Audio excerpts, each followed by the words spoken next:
Cheers everyone, Cloudfather here. We're getting ready to do a whole summer of new projects. First thing we're doing is we're starting to develop a fusion between laser cutter and engravers and 3D printers. So the first thing we have to do that is we already have the X70 and it already has a really good enclosure and all of that's working fine.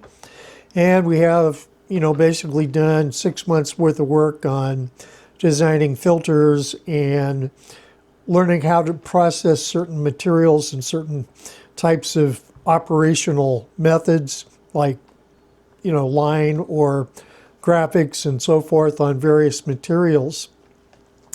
So the next thing we need to do is we need to start designing an integrated 3D printer. And the problem with the 3D printers is that they just don't have everything that we need. Or they're closed source, which means you can't really do anything with them. You buy it, when it breaks, you throw it away. That wasn't acceptable. So as we start this project, we're going to assemble and calibrate a Prusa Core 1. Then we're going to do the Prusa MMU3 kit. We're going to build a voxel 3D cabinet for the spools. And then we're going to do a Ludwig Broom buffer module system. So once this is completed, this will allow a series of X70 laser and 3D printer experiments to be conducted to see how the laser and 3D printers can be used to create unique items. So first is the Prusa Core 1. It's a mid-price commercial grade production 3D printer.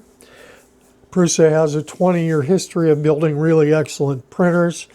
They're a little behind the times in some of the fancy features, but they're open source. It's a little bit on the small size, but realistically, 3D printing takes a really long time.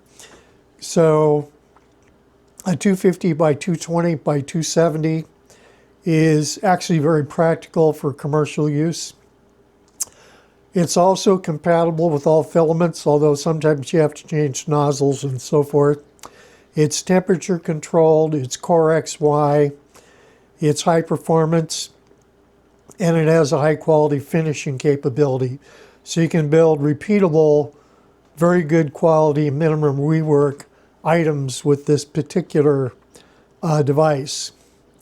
Here's a picture of it. It obviously is a very attractive printer, and they've done a phenomenal job building a really well-designed integrated enclosure, and their documentation is better than any documentation of any product I've ever seen in the industry, period. And that goes back 40 years. They did a really, really good job of that. So the next thing we're going to look at is the Prusa MMU3. This is a 5-color filament multiplexer. It has electronically connected and integrated, and it supports 7.5 millimeter filaments. It can be modified to do others. It supports all the currently supported filaments that a Core 1 will do. It has a microprocessor interface, so it's an intelligent multiplexer. It's already supported in the Prusa slicer, so when you change color, if you have the color map set up, it'll automatically select the correct spool.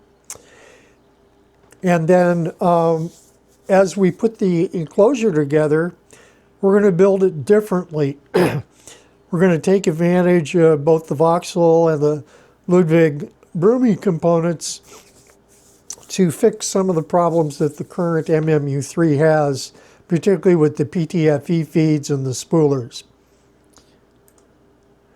So here's what the MMU3 looks like stock. And so we're getting that in a kit as well, and we'll be building that. It'll probably get built before the printer because I think it'll ship sooner. But we do expect both of these within a couple weeks. The Core Box is a really nice filament management integrated enclosure. And it's got lots of different options you can put it in to integrate. I like the fact that it has a filament preheater option. with variable span speed to control the humidity so that you keep your filaments dry. You don't have to constantly have to put them back in plastic bags to keep the humidity from getting into the filaments. I live in the rainy Pacific Northwest. For those of you who know, near Seattle and the West Coast, we get a lot of rain here and a lot of fog. And definitely all forms of filament don't like moisture. So the nice thing about this is I can leave the spools mounted and just turn the preheater on. Another nice thing is I'm going to have actually two sets of auto retraction and tensioning systems. I'm going to have the ones that the core box comes with, and then I actually bought another set that was built by a mechanical engineer who I thought did a really nice job in building an integrated system that fits in this particular enclosure, and it's really, really efficient in terms of keeping the waste down from changing filaments. Because as we all know, if you've looked at an AMS, you get almost as much filament thrown away when you change colors as you do printing. So this particular approach, using the optimal components between the 3D printer, the MMU3, and the buffers, will result in substantially less waste of filament materials.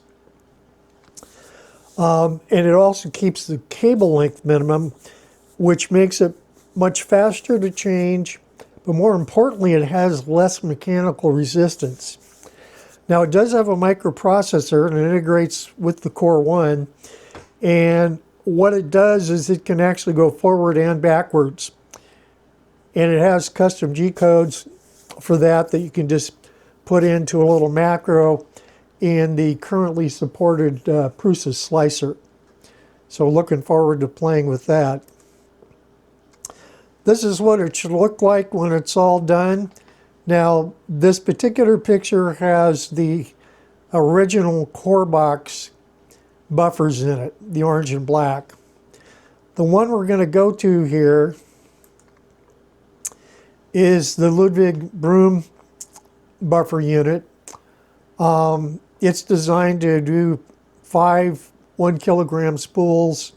It has a really slick auto tensioning and retraction system. It was designed specifically to work with Core 1, Core Box, and the MMU3. We can build wider buffers to do 2 kilogram or 5 kilogram or 10 kilogram spools. It can be expanded to do up to 20 spools, because that's the maximum I think the Prusa slicer will support. We can even build a double cabinet and actually support mixed size spools if we wanted to. So I think that's going to be an attractive option. This is what that looks like, and as you can see, it's very simple to feed. All the other ones are a much bigger pain in the ass, and they don't keep tension on the filament. So I'm hopeful that this will be a successful build. I'm sure we'll tear our hair out, as everyone does. We're building something experimental. But this will help us start to bridge the fusion of laser and 3D printing.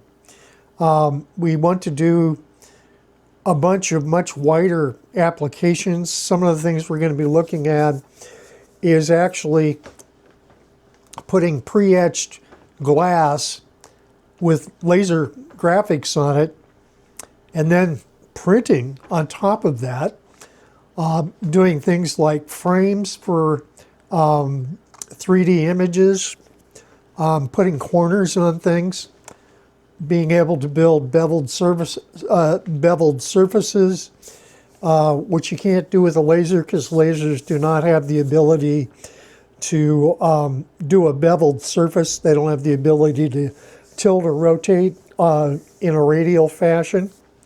Although that's what the final summary of the project will be. Where we go from here is we're going to be setting up a second chassis. We're going to use most of the internals of the Core 1 for the basic Core XY. And then we're going to be mounting a fiber optically connected laser head, which will be very small on and convert it from 3 axes to 5. So we will be able to rotate the head around the object, and we'll be able to tilt the head so that we can get the exact angle. This allows us to drill holes, say at a 45-degree angle, into something that has been printed, or any material we put in there that we can bore a hole through. It'll also be used for 3D polishing. As far as a laser source, it will initially be the XA70 laser head. We're going to build a fiber optic coupler to that so that we can run a fiber optic cable into the Frankenstein enclosure, and that will allow us to use a very, very small, basically just a laser head with one lens in it. And then we'll have an autofocuser with LiDAR that's embedded in that, so it can actually trace just ahead of where it's going to burn or polish. So that's the stuff that's coming this summer. It's probably going to take several months to get all that working properly, but it should be a fun build. Cloudfather out.